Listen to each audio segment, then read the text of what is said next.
Richa, E24 और news 24 पर आपका स्वागत है। और मैं पहले तो कॉन्ग्रेचुलेट कर दूं कि जो कैरेक्टर आपने मैडम चीफ मिनिस्टर में प्ले किया है, one of my favourite character रहा है आपका। और एक अलग ही अवतार में आप नजर आई है। कॉन्ग्रेचुलेशन ऋचा।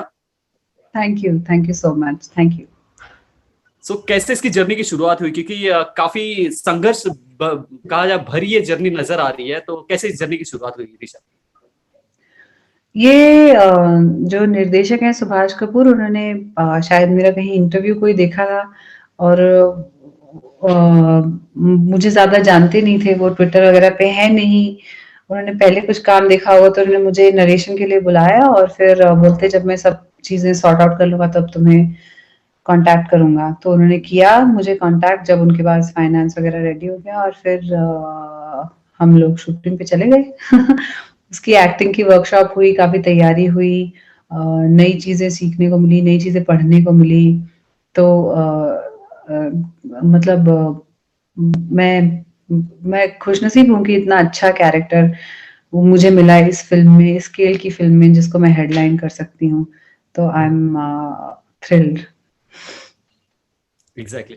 सो ऋचा, अक्सर हम देखते हैं जब ऐसी पॉलिटिकल ड्रामा हो या फिर कोई ऐसा किरदार, तो कहीं ना कहीं कोशिश करते हैं उसे आसपास के या फिर कहीं से उसे एडॉप्ट करने। क्या आपकी भी ऐसी कोई कोशिश रही, कोई फिगर रहा हो जिसे देखकर आपने सोचा कि कुछ इनके कैरेक्टर से एडॉप्ट किया जाए? कोई एक नहीं, मैंने काफ़ी सारे नेताओं के भाषण देखे। ओके। क्योंकि इस फ़िल्म में बहुत सारे ऐसे स्पीच वाले सीन्स थे जो लंबे-लंबे थे। तो जी। उसको समझने के लिए उनकी बॉडी लैंग्वेज और मैं अक्सर नोटिस आपने देखा होगा ट्रेलर के जो एंड में जो वो बोलती है तारा कि मैं ज़िद्दी हूँ बचपन से, तो उसमें उसकी वॉइस में बहुत स्ट्रेन है क्योंकि हमने उसको ऐसे ही पिच किया कि वो जब नेता कोई बड़ा नेता बोलता है तो वो कोशिश करता है कि उसकी आवाज़ दूर दूर तक पहुँचे। तो वो बोलते हैं और फिर एक 3 सेकंड का पॉज़ लेते हैं, फिर बोलते हैं कि मगर मैं बचपन से ज़िद्दी हूँ, उस तरह से तो उस तरह की पिचिंग के ऊपर मैंने थोड़ी-सी रिसर्च की।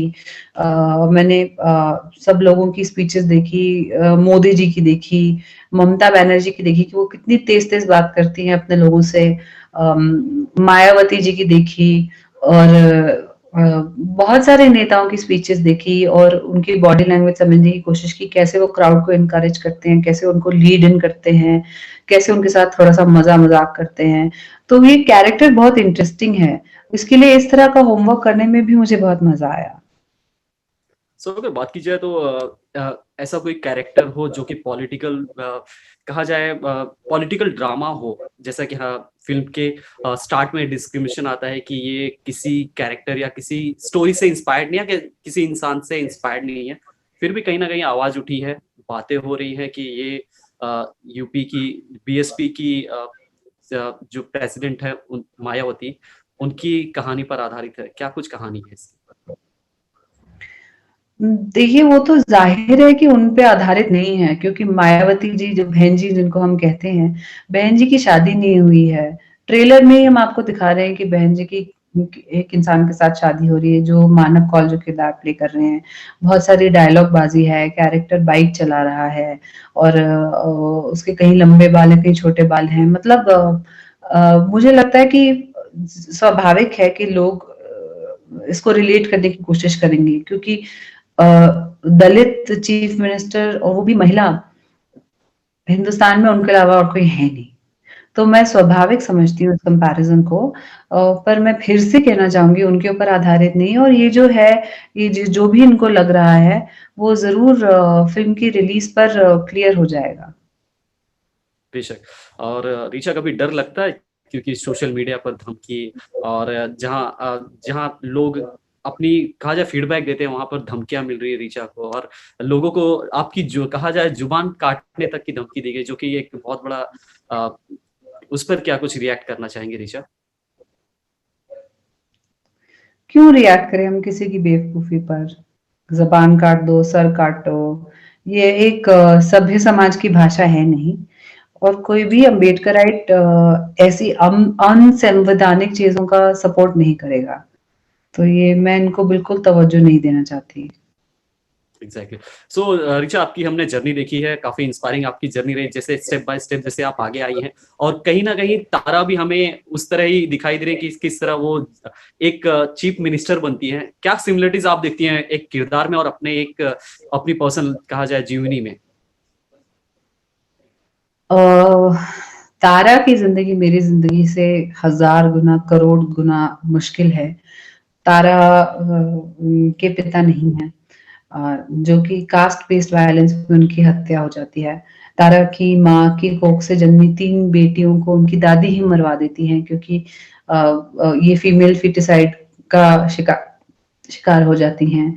और फिर तारा एक मैन ऑफ द हाउस की तरह अपनी ज़िंदगी जीती है, बाल कटाती है, बाइक चलाती है, ट्रैक्टर चलाती है, खेतों में काम करती है, और वो एक लाइब्रेरी में जॉब करती है, जहाँ एक हादसा होता है उसके साथ, जिसके बाद वो अपने समाज के बारे में, अपने अस्तित्व के बारे में, अपने लोगों के बारे में सोचना शुरू करती है, और जहाँ वो सौरभ शुक्ला के किरदार से मिलती है। तो तारा की ज़िंदगी जो है, उसमें बहुत सारे उतार-चढ़ाव हैं, वो बहुत मुश्किल ज़िंदगी है, और मेरी ज़िंदगी उतनी मुश्किल नहीं रही है।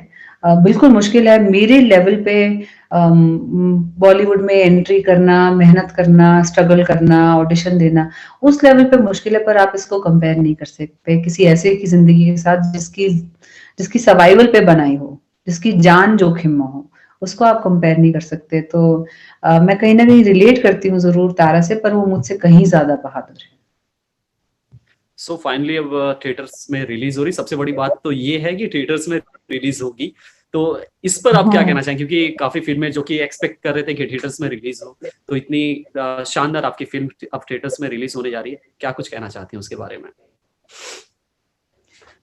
मैं खुश हूँ, देखिए ये पैंडेमिक से पहले की फ़िल्म है। बनाई तो फ़िल्म मेकर ने यही सोच के थी कि थिएटर में रिलीज़ होगी, ज़्यादा से ज़्यादा लोग इसे देखेंगे। बड़े स्क्रीन के लिए बनाई गई फ़िल्म है।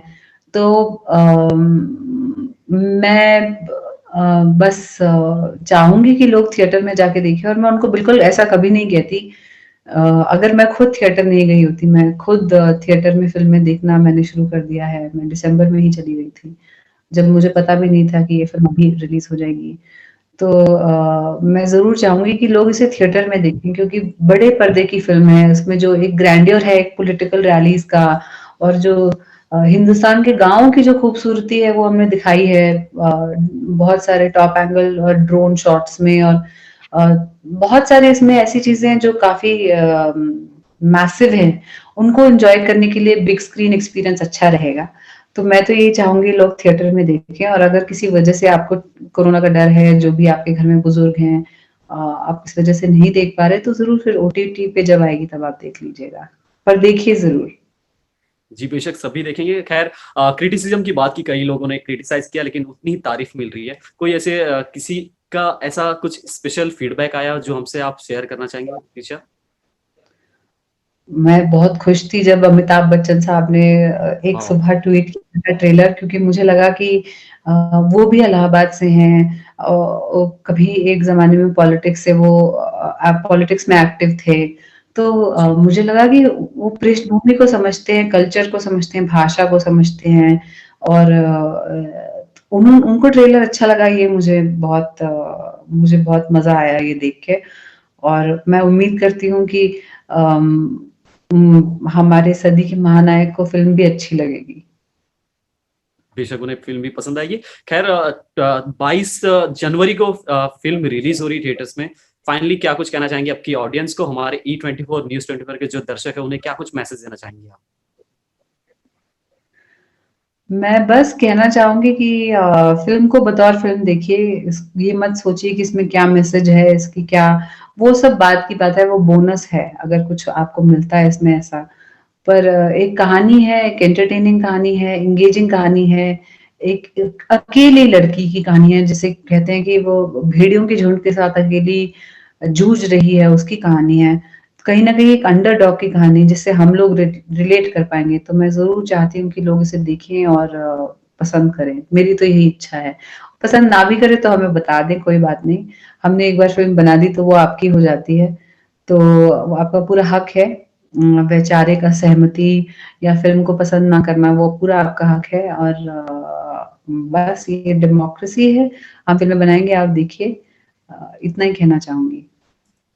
Thank you so much Richa. Hope कि जैसा कि पिछले दिनों आपने हमेशा से एंटरटेन करते आई हैं, इस बार जो कि एक नई शुरुआत होगी कहा जाए, साल में पहली फिल्म आपकी जो थिएटर में रिलीज होगी, एक उमंग के साथ थिएटर में रिलीज हो और लोग ऐसे ही पसंद करें आपके किरदार, और आप जैसे कि आप हैं ऐसे ही लोगों को हमेशा मोटिवेट करते रहे, इंस्पायर करते। थैंक यू सो मच हमसे बात करने के लिए Richa.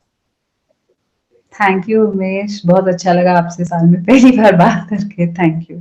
Thank you so much Richa. Thank you. Take care.